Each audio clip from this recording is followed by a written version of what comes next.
Bioscope में आप सभी दर्शकों का स्वागत है। आपके साथ मैं हूं करिश्मा। पटना यूनिवर्सिटी छात्र संघ चुनाव में एक नया इतिहास रचा गया है। पहली बार अध्यक्ष सहित 3 मुख्य पदों पर महिला उम्मीदवारों ने जीत हासिल की है। विद्यार्थी परिषद की मैथिली अध्यक्ष बनी है। महासचिव पद पर सलोनी राज और कोषाध्यक्ष पद पर सौम्या श्रीवास्तव ने जीत दर्ज की है। बताते चले कि 107 साल के बाद ऐसा पहली बार हुआ है कि कोई महिला अध्यक्ष पद पर जीत हासिल की है। अगर हम बात करें पटना विश्वविद्यालय की, तो पटना विश्वविद्यालय के छात्र संघ चुनाव में इस बार महिलाओं का जो दबदबा है वो काफी रहा।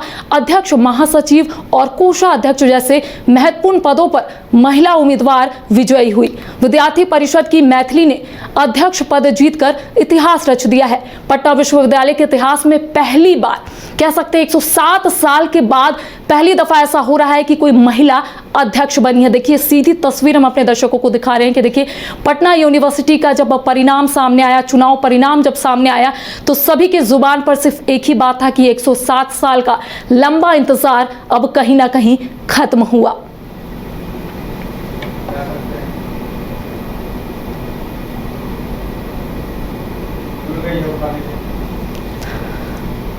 तो चलिए, इस वक्त हमारे साथ जुड़ चुकी हैं मैथिली मृणालिनी, जो अध्यक्ष बनी है। 107 साल का लंबा जो इंतजार था वो खत्म हुआ। पहले तो बहुत बहुत बधाई आपको मृणालिनी जी। बहुत बहुत धन्यवाद, thank you so much ma'am. कितना कड़ा मुकाबला आप देख रही थी, कितना कड़ा मुकाबला रहा? जब ये स्पर्धा जो है ये शुरू हुई थी, जब चुनावी बिगुल फूंक चुके थे, तो सामने में जितने भी प्रत्याशी थे वो काफी ज्यादा अपने हर तरीके से, अपनी हर एक कैपेसिटी, कैपेबिलिटी में अपनी पूरी जो क्षमता है वो झोंके हुए थे। तो कहीं ना कहीं ये जो कंपटीशन था वो काफी कट थ्रोट रहा। आप ओवरऑल कैसे देख रही हैं? एबीवीपी कैसा वहां प्रदर्शन किया? क्या थोड़ी सी चूक हुई या ऐसा लग रहा है कि हाँ प्रदर्शन काफी बेहतरीन रहा? मैम, हमारा मानना है कि हमेशा एक स्कोप होता है इम्प्रूवमेंट का। अगर हम बात करें अखिल भारतीय विद्यार्थी परिषद की, एबीवीपी की, तो it has been the largest student organisation in the entire world. और जिस तरीके से ये जिस विचार शक्ति के साथ और जिस विचारधारा के साथ चलता है, जिसका मुख्य केंद्र ही छात्र शक्ति ही राष्ट्र शक्ति है, तो वह निरंतर ग्राउंड रूट लेवल पर काम करते रहता है स्टूडेंट्स के लिए। अच्छा, छात्र तो इसके साथ जुड़ना और इस जी आप बोलिए।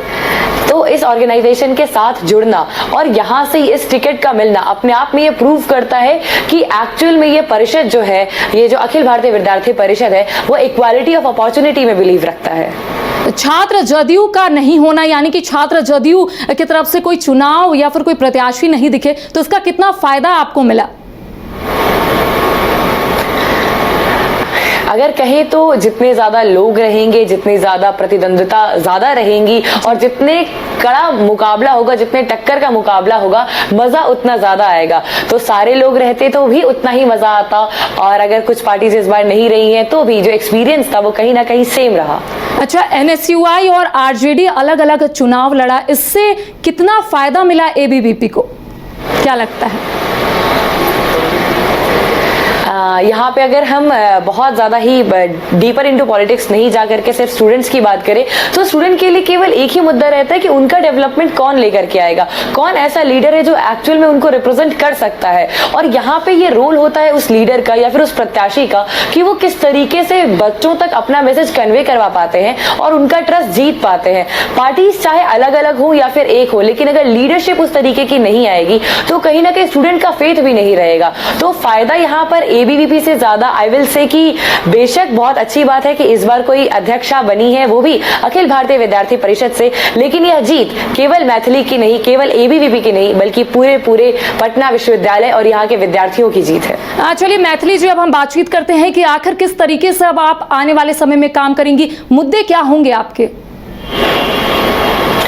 हमारी मैनिफेस्टो जब लॉन्च हुई थी तभी मुद्दे बहुत क्लियर थे कि हमें 5 P's पर काम करना है। हम ठीक करेंगे यह 5 काम: प्रवेश, परीक्षा, परिसर, पाठ्यक्रम और परिणाम। ये एक मोटे तौर पे कहें तो ये एक की फ्रेम है जिसके अंदर स्टूडेंट रिलेटेड हर एक इश्यूज इनकॉर्पोरेटेड है, चाहे वो क्लीनलीनेस हो, हाइजीन हो, क्वालिटी एजुकेशन हो, स्किल डेवलपमेंट हो, एक्स्ट्रा करिकुलर एक्टिविटीज हो, स्पोर्ट्स इंफ्रास्ट्रक्चर हो, इंफ्रास्ट्रक्चरल डेवलपमेंट हो, या कुछ भी, ये सब कुछ इस 5 मुद्दों के अंतर्गत आता है। और हमारी पूरी कोशिश रहेगी कि ग्रास रूट लेवल से हम काम शुरू करें और एक बहुत बड़े और लंबा सफर तय करें और अंततः जाकर के इस विश्वविद्यालय की गरिमा का पुनरुत्थान कर पाएं।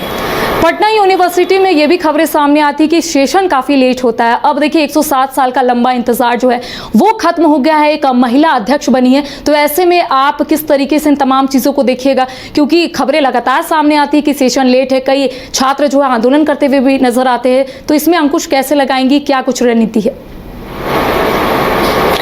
बदलाव की शुरुआत हो चुकी है और जब बदलाव एक क्षेत्र में हुआ है तो यकीन मानिए बदलाव हर उस क्षेत्र में होगा जहां पर उसकी पॉसिबिलिटी है। अगर सेशन डिलेज हो रहे हैं तो they would be on time. ये पूरी कोशिश रहेगी कि एक लिंक जो है वो क्रिएट किया जाए, कॉलेज और यूनिवर्सिटी एडमिनिस्ट्रेशन और स्टूडेंट्स के बीच में एक ब्रिज बनाया जाए और जो कार्य है, जो हमारे स्टूडेंट वेलफेयर का काम है, वो सुचारू रूप से चल सके और हमारे विद्यार्थियों को कोई भी तकलीफ ना हो। कई ऐसी महिलाएं हैं, कई ऐसी छात्र हैं जिनका लगातार यही कहना होता है कि वो कैंपस में सुरक्षित महसूस नहीं करती है। देखिए टॉप 3 की हम बात करेंगे तो टॉप 3 में महिलाएं हैं, तो इस माहौल को बदलने के लिए क्या कुछ रणनीति अपनाई जाएगी? रणनीति जो है वो ग्राउंड लेवल पर वर्क करेगी। सबसे पहले तो हम लोग चाहेंगे एक जो पूरी हमारी पैनल है, 5 लोगों का जो समूह है, वो साथ मिल करके इस इशू पर अपना ध्यान दे। एक ग्रीवांस सेल जो है उसको स्टैब्लिश किया जाएगा ताकि जो भी कंप्लेंट्स हैं वो हमें 1 to 1 मिल पाए और उन पर काम किया जाए। इसके अलावा रही बात एक सेफ एनवायरनमेंट क्रिएट करने की, तो उनमें जो सहयोग है वो हर किसी का लिया जाएगा और जितनी ज्यादा कड़ी कार्रवाई हो सकती है, जो भी अराजकता जो फैलाएंगे उनके ऊपर कड़ी कार्रवाई का निषेध हो या किसी भी तरीके की मांग हो जो कि जरूरी हो, इस यूनिवर्सिटी में एक वायलेंट फ्री कैंपस एस्टैब्लिश करने के लिए वो हर चीज की जाएगी। जो देखिए महिलाओं को कई मुश्किलों का सामना भी करना पड़ता है और ऐसे में काफ़ी उम्मीद लगाई बैठी है तमाम जो महिलाएं हैं, जो छात्र हैं, तो ऐसे में आपकी ओर से क्या कुछ चीज़ें देखी जाएगी? क्योंकि आपने कहा कि महिलाओं के लिए तमाम जो चीज़ें वहाँ पर की जाएगी, लेकिन कई बार ऐसी छात्र होती है, जो छात्राएं होती है, वो कई बार कई चीज़ों को लेकर अपनी बात नहीं रख पाती हैं, तो कैसे आपसे कैसे जुड़ेंगी, सीधा संवाद कैसे होगा आपसे? इसके लिए तो सबसे पहले हमारी जो छात्राएं हैं, ना केवल कॉलेज के परिसर में बल्कि जो हॉस्टल्स में रहती हैं, हमारी पूरी कोशिश रहेगी कि जो सुविधाएं हैं वो कॉलेज कैंपस में तो मिले ही, साथ में जो कैंपस हॉस्टल्स हैं उसमें भी कुछ बेसिक चीज जो नेसेसिटीज हैं वो मुहैया कराई जाए। रही बात हमसे कनेक्टिविटी की, तो इसके लिए भी एक स्ट्रैटेजी रहेगी कि हमारी जो सेंट्रल पैनल की जो टीम है वो अलग अलग दिनों पर टाइम टू टाइम एक इंटरवल के साथ हर एक कॉलेज कैंपस को विजिट करे और हम लोग इस तरीके से स्टूडेंट से ज्यादा अच्छे तरीके से कनेक्ट हो पाए। And since I am a girl, हम जानते हैं कि उनका हम तक पहुंचना और ज्यादा सरल हो जाएगा और वो बिना किसी हिचकिचाहट की अपनी बात रख पाएंगी।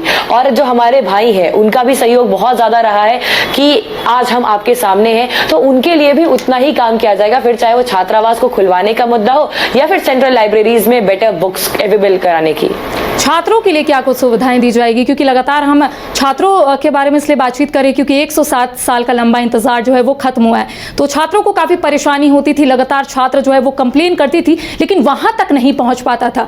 देखिए अब अध्यक्ष है, चाहे हम टॉप 3 की बात करेंगे तो टॉप 3 में महिलाएं हैं, तो किस तरीके से छात्रों को जो सुविधा है वो प्रोवाइड की जाएगी? हमारी कोशिश रहेगी कि जितना ज्यादा जमीनी स्तर से जुड़ करके जमीनी स्तर पर काम किया जाता है वो किया जाए। तो उसमें सबसे पहले आती है क्लीनलीनेस और मेंटेनेंस, इस पर बात की जाएगी। उसके बाद आती है बात कि हम स्टूडेंट वेलफेयर कैसे कर सकते हैं, शायद उनको एक बेटर जॉब अपॉर्चुनिटी प्रोवाइड करके या फिर उनके स्किल डेवलपमेंट करके। तो at the same time quality education के साथ साथ जो हमारी जॉब प्लेसमेंट्स रहेंगी उसको भी बढ़ाने की बात की जाएगी, ताकि हमारे जो बच्चे हैं उनके पास और ज्यादा अपॉर्चुनिटीज आए जिसको वो अवेल कर पाए। इसके अलावा इंफ्रास्ट्रक्चरल डेवलपमेंट्स की जो मांग होगी, जो सैनिटेशन का जो मुद्दा है उस पर बहुत ज्यादा ध्यान दिया जाएगा, क्योंकि कहीं ना कहीं जो शुरुआत है वो वहीं से होगी और तब जाकर के आगे हम लोग कुछ बड़ा करने की मांग रख सकते हैं। देखिए इस साल बिहार में चुनाव भी है और जो रिजल्ट आया है, जो पटना यूनिवर्सिटी का रिजल्ट आया, क्या लगता है किस ओर इशारा कर रहा है? यह केवल छात्र हित की ओर इशारा कर रहा है, छात्र शक्ति की ओर इशारा कर रहा है। कि ये यूनिवर्सिटी जो है वो स्टूडेंट वेलफेयर के लिए काम करेगी और वापस से अपनी लेगेसी को मेंटेन करने के लिए काम करेगी। संदेश केवल इतना है कि बदलाव की जो है वो शुरुआत हो चुकी है पटना विश्वविद्यालय में, और जो भरोसा विद्यार्थियों ने जताया है अपनी लीडरशिप पर, उन्हें उसके लिए कभी भी निराश नहीं होना पड़ेगा।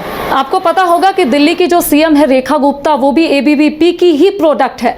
तो ऐसे में आप अपने आप को कहां लेकर जाएंगे आने वाले समय में? आप क्या सोच रही हैं, आगे क्या कुछ रणनीति रहने वाली है? क्योंकि जो सीएम है दिल्ली की, आपने देखा होगा वहीं की प्रोडक्ट है, महामंत्री भी वो रही हैं, और ऐसे में आज देश की राजधानी दिल्ली में विराजमान है। तो ऐसे में आप क्या सोच रही हैं? हम बस इतना सोच रहे हैं कि इस क्षेत्र में जब हम उतरे हैं तो अपनी तन्मयता से काम कर पाएं, जितना हो सकता है उतना काम कर पाएं। अभी हमारा जो ध्येय है वो केवल इतना रहेगा कि किस तरीके से हम इस विश्वविद्यालय के लिए काम कर सकते हैं। तत्पश्चात उसके आगे जीवन का जो भी हमें आज्ञा होगी वो की जाएगी। लेकिन फिलहाल एज सच कोई ना तो पॉलिटिकल बैकग्राउंड है, ना ही पॉलिटिकल एस्पिरेशंस है। केवल और केवल एक ही डेडिकेशन है, स्टूडेंट के लिए काम करना है, उनके हितों के लिए काम करना है। देखिए पटना यूनिवर्सिटी में कई ऐसे परेशानी है जो छात्र तो जरूर सामने रख देते हैं, लेकिन कई ऐसी परेशानी है जो सामने नहीं आ पाते। आप बखूबी से जानती होंगी कि पटना यूनिवर्सिटी में क्या कुछ परेशानियों का सामना जो है वहां के अभ्यर्थी या फिर विद्यार्थी जो है वो करते हुए नजर आते हैं। कैसे उन तमाम चीजों को ठीक कीजिएगा? क्योंकि अब आपके सामने कह सकते हैं कि एक बड़ा पत्थर है और आपको उस पत्थर को साइड करके आगे चलना है। तो क्या कुछ रहने वाला है आने वाले समय में? क्या कुछ बदलाव देखने को मिलेगा हमें? बिल्कुल बदलाव जरूर देखने को मिलेगा, और यहाँ पर हम कहेंगे कि हमारे इंडिविजुअल की एफर्ट नहीं रहेगी, एक पूरी टीम की एफर्ट रहेगी। टीम के साथ साथ स्टूडेंट का भी समर्थन चाहिए होगा। हम चाहते हैं कि उनके जितने भी मुद्दे हैं जो कि उन्हें लगता है कि अभी तक अनसुने रहे, वो आज के बाद अनसुने नहीं रहेंगे। उनकी हर एक आवाज जो है वो बड़े से बड़े गलियारों तक पहुंचेगी, उनकी हर समस्या का समाधान होगा। और समाधान अगर 200% नहीं भी हो पाया तो कम से कम जो समाधान का रास्ता है वो जरूर खुल जाएगा। हम पूरी कोशिश करेंगे कि हमारा जो कार्यकाल रहेगा उसमें मैक्सिमम इश्यूज को हम लोग टच कर पाएं, उसके लिए कम से कम एक सोल्यूशन को हम लोग इनिशिएट कर पाएं। चलिए, एक आखिरी सवाल रहेगा मैथिली जी आपसे, क्योंकि मैं लगातार यही बोल रही हूँ कि 107 साल का लंबा जो इंतजार है वो खत्म हुआ और एक महिला अध्यक्ष जो है वो पटना यूनिवर्सिटी को मिली है। तो ऐसे में आपसे भी काफी उम्मीद होगी तमाम जो छात्र छात्राएं हैं, लेकिन ऐसे में आपने क्या सोचा है, किस तरीके से चीजों को आगे लेकर जाना है? क्योंकि आप देख रही होंगी, नजदीक से देख रही होंगी कि जो भी अध्यक्ष बने होंगे वो किस तरीके से कार्य करे, आपकी कार्यशैली कैसी होगी?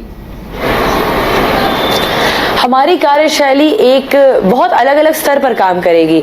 जहां पर स्ट्रैटेजी की जरूरत होगी वहां पर स्ट्रैटेजीज, जहां पर नेगोशिएशंस चाहिए होंगे वहां पर नेगोशिएशंस, जहां पर प्रोटेस्ट चाहिए होगा वहां पर प्रोटेस्ट, जहां पर आवाज को धीमी करना होगा, जहां पर केवल और केवल रिक्वेस्ट से काम चलेगा वहां पर रिक्वेस्ट, लेकिन जहां पर अग्रेसिव होने की जरूरत पड़ेगी और आवाज को और ज्यादा बुलंद करने की जरूरत पड़ेगी वहां पर हर एक चीज की जाएगी। इन टोटलिटी हर एक हथकंडा जो कि हमारे भाइयों और बहनों, जो कि हमारे विद्यार्थियों के हित के लिए सर्वोपरि होगा और सबसे अच्छा होगा, हर उस हथकंडे को अपनाया जाएगा और इसमें खुद को पूरी तरीके से समर्पित किया जाएगा। चलिए, बहुत बहुत धन्यवाद मैथिली जी हमारे साथ जुड़ने के लिए और तमाम जानकारियों के साथ साथ ये बताने के लिए कि आखिर आप किस तरह आगे काम करेंगे। तो देखिए, मैथिली ने अध्यक्ष पद जीतकर इतिहास रच दिया है। 107 साल का लंबा जो इंतजार है वो खत्म हुआ है। हालांकि मैथिली जी ने स्पष्ट तौर पर कहा है कि जो भी छात्र छात्राओं को दिक्कत हो रही है, तमाम दिक्कतों को दूर करने की ये कोशिश भी करेगी। सीधा संवाद जो है वो छात्र छात्राएं इनसे कर सकते हैं।